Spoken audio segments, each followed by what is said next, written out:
Hello friends, all is well. Today I am not going to teach you. Daily पढ़ाता ही हूँ. आज हम आपसे कुछ बात करने आए हैं. एग्जाम कैसे पढ़ते हैं आप, कितनी पढ़ाई करते हैं, बीच बीच में कुछ मोटिवेटिंग लेक्चर भी होने चाहिए. तो कैसे पढ़ते हैं, कितना पढ़ते हैं, क्या आपका पढ़ने का तरीका है, उस पर बात कर रहे हैं.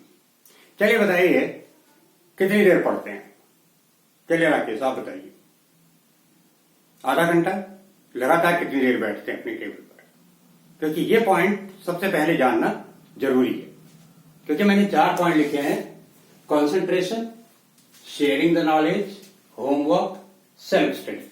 आज हम इन 4 पॉइंट पर बात करेंगे. चलो शिल्पी आप बताओ, आप लगातार कितनी देर बैठती है टेबल पे? 1 घंटा. ओके, आप बताइए. 15 मिनट.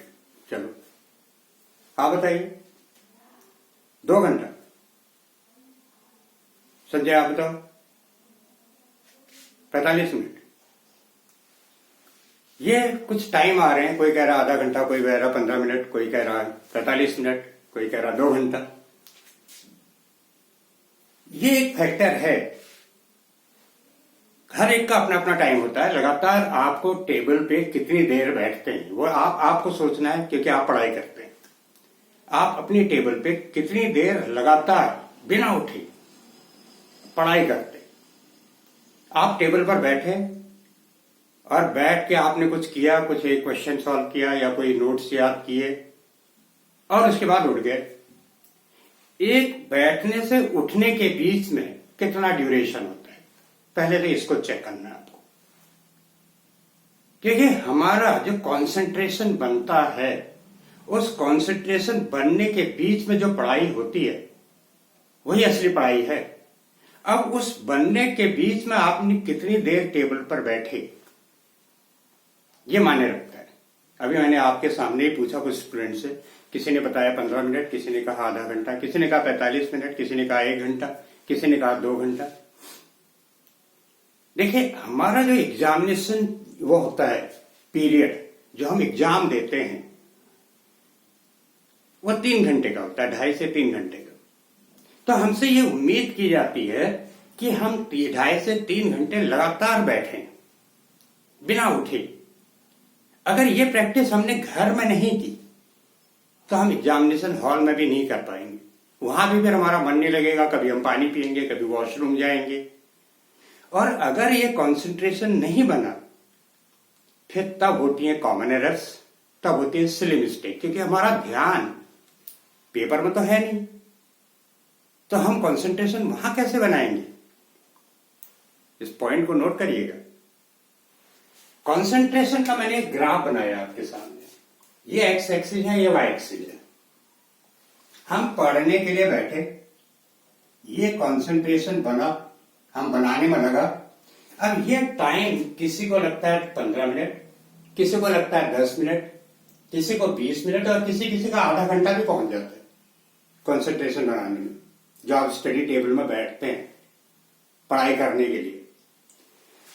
जब आपका कंसंट्रेशन बना, ये आपका कंसंट्रेशन बना, इस बीच में जितनी भी पढ़ाई होगी एकदम स्ट्रांग होगी, सॉलिड होगी. जो आप क्वेश्चन करेंगे बहुत अच्छी तरह होगा, जो आप याद करेंगे बहुत अच्छी तरह होगा. आपको पता भी नहीं चलेगा अगल बगल से कौन चला गया. कोई आवाज नहीं सुनाई देगी. केवल आपका ध्यान अपने सब्जेक्ट में होगा. फिर एक टाइम ऐसा आएगा, ये लाइन आपकी एक्स एक्सिस के पैरेलल हो जाएगी. इसको कहते हैं हम saturation point. Saturation point, saturation point, ये पैरेलल हो जाएगी इसके. यानी कि आपका ध्यान पढ़ने में नहीं लग रहा है. ऐसे तक फिर हम 5 मिनट के लिए या 10 मिनट के लिए अपनी टेबल से उठ जाएंगे, थोड़ा सा इधर उधर टहले, फिर आके बैठ जाएंगे और ये फिर ग्राफ ऊपर चला जाएगा. फिर आपका ध्यान लग जाएगा पढ़ने में. अब ये मैटर करता है ये कितनी देर का है, ये आपने कितनी देर का बना रखा है। अगर ये आपका 2.5 से 3 घंटे का है तो परफेक्ट है, क्योंकि इस बीच में जो आपकी पढ़ाई होगी बहुत साउंड होगी, तो इसको खींचना है। अभी अगर नहीं है तो प्रैक्टिस करिए। सबसे पहले तो इसको बनाइए 2.5 से 3 घंटे का। इस बीच में आपको उठना नहीं है, अपने टेबल पर बैठ के पढ़ाई करनी है, क्योंकि आगे आपको कॉम्पिटेटिव एग्जाम फेस करने हैं। कॉम्पिटेटिव एग्जाम में तो ये और ज्यादा होना चाहिए, इसको तो आपको और खींचना पड़ेगा। अगर आप आधा घंटा आपका कंसंट्रेशन अभी बना नहीं और आप टेबल से उठ गए, फिर पढ़ाई कैसे होगी? आधा घंटा तो किसी किसी का कंसंट्रेशन बनाने में लग जाता है। तो सबसे पहले तो आपको कंसंट्रेशन बनाना है और बना के फिर इसको खींचना है। इसलिए मैंने ग्राफिकली समझा दिया आपको। ये हमारा ब्रेन का फंक्शनिंग है, ये ब्रेन का फंक्शनिंग है। तो सबसे पहले तो आपको इस पे ध्यान देना है, और इसके लिए आप मेडिटेशन की भी प्रैक्टिस कर सकते हैं, मेडिटेशन भी कर सकते हैं, योगा भी कर सकते हैं, उससे भी अपना ध्यान लगाने की प्रैक्टिस कर सकते हैं। तो एक फैक्टर ये है, और ये मैंने आपको बता दिया कि हर एग्जाम 2.5 से 3 घंटे का होता है, और 2.5-3 घंटे ये उम्मीद की जाती है कि आप लगातार बैठे हैं। Is alright? तो फर्स्ट फैक्टर कंसंट्रेशन है। दूसरा आया शेयरिंग द नॉलेज। अब शेयरिंग कैसे होगी नॉलेज की? पहला काम तो वो करिए, जो टॉपिक कल पढ़ाया जाना है उसको आज घर में रिवाइज करिए, उसको आज घर में रिवाइज करके जाइए। तो आप जो कल पढ़ाया जाएगा उसमें पेंसिल से आप मार्क भी कर सकते हैं कि जहां जहां डाउट्स हैं कल आप क्लास में पूछिए। Class discussion is very important, class discussion is very important. Taking part in the class discussion, you have to discuss your doubts and problems in the class. Teacher के साथ भी डिस्कस करिए, अपनी प्रॉब्लम्स, अपना मुंह जरूर खोलिए। जब तक आप नहीं बोलेंगे तब तक सामने वाले को कैसे पता चलेगा कि आपको क्या आता है क्या नहीं आता है। You have to open your mouth. आप डॉक्टर के पास जाते हैं, डॉक्टर आपसे पूछता है आपको क्या हो रहा है क्या नहीं हो रहा है, आप उससे बोलते हैं ना, भगवान अग्रेड हो जाए, लेकिन फिर भी जब तक आप उससे ये नहीं बोलेंगे आपको क्या प्रॉब्लम है, वो आपको कैसे आपका ट्रीटमेंट करेगा। सिमिलरली टीचर, तो टीचर को भी तो बतानी है अपनी प्रॉब्लम, तभी तो आप जानेगा अच्छा इसको ये नहीं आता है। सेम, तो you have to take part in the class discussion, and when you will revise at home, आपको डाउट्स आएंगे, आपको प्रॉब्लम्स आएंगे, note down in the copy, अपनी कॉपी में नोट कर लीजिए उनको, और next day ask your doubts and problem with the teacher, and teacher will guide you, teacher will help you, and even you can discuss your problem with your friends also. जब भी आपको time मिलता है अपने problems, अपने doubts अपने friend से भी शेयर कीजिए, तो नॉलेज शेयर होगी। जो उसको आता है वो आपको बताएगा, जो आपको आता है आप उनको बताएंगे। जब हम अपने डाउट्स और प्रॉब्लम शेयर करने लगते हैं तो नॉलेज और बढ़ती है, नॉलेज का हमें और आदान प्रदान से शेयर होती है, शेयरिंग होती है नॉलेज, तो हमारे ज्ञान बढ़ता है उससे। तो sharing knowledge is very important. ये काम जरूर करिए, जो टॉपिक कल होने वाला है उसको घर से रिवाइज करके जाइए, और फिर जो प्रॉब्लम्स और डाउट्स होती हैं टीचर से भी डिस्कस करिए, अपने फ्रेंड्स से भी डिस्कस करिए। फ्रेंड्स से बल्कि आप और ओपनली डिस्कस कर सकते हैं, क्योंकि आप फ्रेंड्स के साथ ओपन होते हैं। जो आपको आता है उसको बताइए, जो उसको आता है उनसे सीखिए, अब आप सीखिए, और जो बच्चों को नहीं आता है उनकी हेल्प करिए, तो आपकी नॉलेज और बढ़ेगी और उसको सीखने को मिलेगा। तो these are the factors by sharing the knowledge. अब आइए होमवर्क में। Homework is very important part. जो आपको होमवर्क मिलता है उसको जरूर करिए। होमवर्क क्या होता है, इसकी डेफिनेशन है, homework is extended learning process. ये इसलिए दिया जाता है, हमारा जो ब्रेन है इसका एक साइंटिफिक का वो है फैक्टर। हमारा ब्रेन 6 घंटे के लिए जो भी हम सीखते हैं क्लास में, या जो भी आप सीखते हैं क्लास में, वो 6 घंटे तक एज इट इज दिमाग में रखेगा और फिर 6 घंटे के बाद वो वॉश आउट होने लगेगा, 6 घंटे के बाद उड़ने लगेगा। इसलिए उसको एज इट इज रखने के लिए होमवर्क दिया जाता है कि आप उसको फिर रिवाइज करेंगे घर में, फिर वो होमवर्क को करेंगे तो वो आपको आपके पास ही रह जाएगा, इसलिए होमवर्क दिया जाता है। तो आपको होमवर्क करना है, इट इज मस्ट। तो होमवर्क करिए, फिर होमवर्क करने की में आपको फिर प्रॉब्लम्स आएंगी, क्योंकि जो क्लास में टीचर ने पढ़ा रखा है वो हो सकता है वहां पर आपको समझ में आ गया हो। जब घर में आप खुद करेंगे उसको तो आपको नहीं समझ में आएंगे, क्योंकि क्लास में तो टीचर ने किया है और घर में आप करेंगे, डिफरेंस है ना। जब घर में आप करेंगे तो कहीं कहीं पॉइंट्स आपको नहीं समझ में आएंगे कि ये टीचर ने किया कैसे। तो जब आप करेंगे तभी तो होमवर्क दिया जाता है। जब आप करेंगे तो वो पॉइंट्स को नोट कर लीजिए कि ये टीचर ने कैसे किया है, ये चीज कहां से आई, ये उन्होंने क्यों किया। Note down that points and discuss that problem again in next day. That is the meaning of homework. भाई यहां हमने तो कर दिया, अब आप कर पा रहे हैं नहीं कर पा रहे, फिर डिस्कस वो प्रॉब्लम डिस्कस कीजिए नेक्स्ट डे, बट ये that problem must be discuss tomorrow.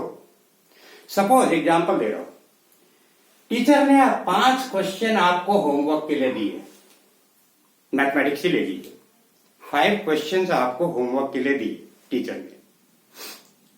आपसे वो 5 के 5 क्वेश्चन नहीं हुए, डजंट मैटर। आपकी ड्यूटी वो 5 क्वेश्चन सॉल्व करके लाने की नहीं है। आपकी ड्यूटी क्या है? 5 क्वेश्चन अटेम्प्ट करने की। आप उन 5 क्वेश्चंस को अटेम्प्ट करिए, राइट या रॉन्ग डजंट मैटर। टीचर ने आपसे कहा है 5 क्वेश्चन करिए, ये नहीं कहा है ये 5 क्वेश्चन सही करके लाइए। 5 क्वेश्चन सही करके लाइए कब कहा जाता है? एग्जाम में।